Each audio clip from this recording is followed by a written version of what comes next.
Ludwig van Beethoven. Childhood life. He was born in the German town of Bonn on the 16th of December 1770. His grandfather, Ludwig, and his father, Johann, were both musicians. Johann was to act as little Ludwig's first music teacher, but Ludwig soon changed to the court organist C.G. Neffe. Passing 11 years of age, Ludwig deputized for Neffe and at 12 had his first music published. He then stayed as Neffe's assistant until 1787, when at 17 he took off for Vienna. Even though Vienna was to be his home for the rest of his life, this first visit was short. On hearing that his mother was dying, he quickly returned to Bonn.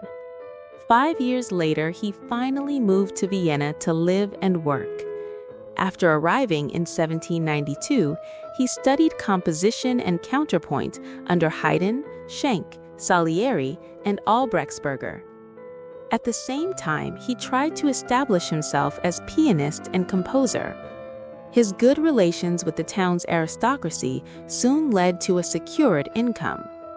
In 1809, with the sole condition that he stayed in Vienna, Prince Kinsky, Prince Lobkowitz, and Archduke Rudolph even guaranteed Beethoven a yearly income, but he was still trying to master the high classical style. Adulthood life. This strive culminated in the Second Symphony from 1801 through 1802. From now up until 1813, Beethoven develops and enhances the high classical style into a more dynamic and individualistic style. It is now that he writes Symphonies number 3 through 8, Piano Concert number 5, and a lot of chamber music. But as he learns to control his craft and develop the music into new, undiscovered grounds, he also suffers from reminders of the pains of real life.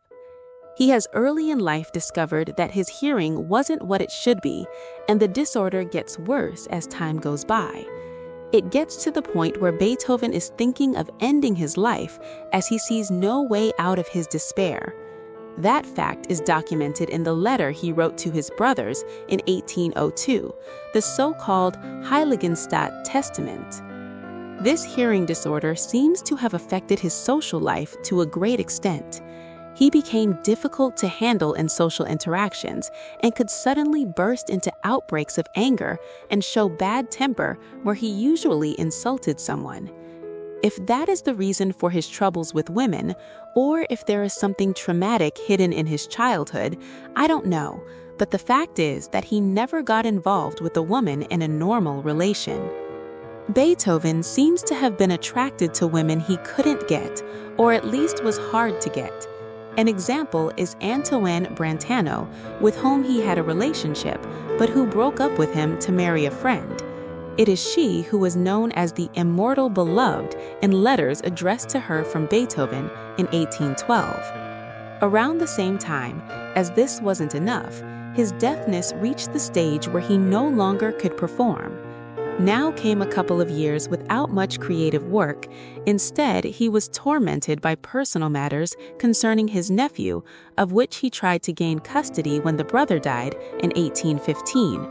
But Beethoven didn't have the capacity of a domestic human being, and even though he did win the struggle for custody, Beethoven's relation with the nephew was tense and burdensome, and it reached the point where little Karl tried to take his own life in 1826.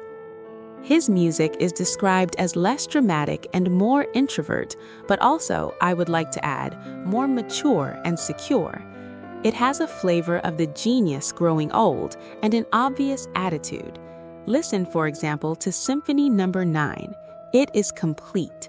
There is really not much to add as I see it. The above-mentioned piece gave him, at last, a bit of economical success, and he could live his last years in relative welfare.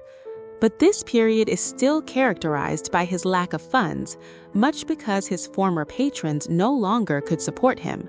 Maybe the lifelong poverty is a reason for his deteriorating health and his death on March 26, 1827.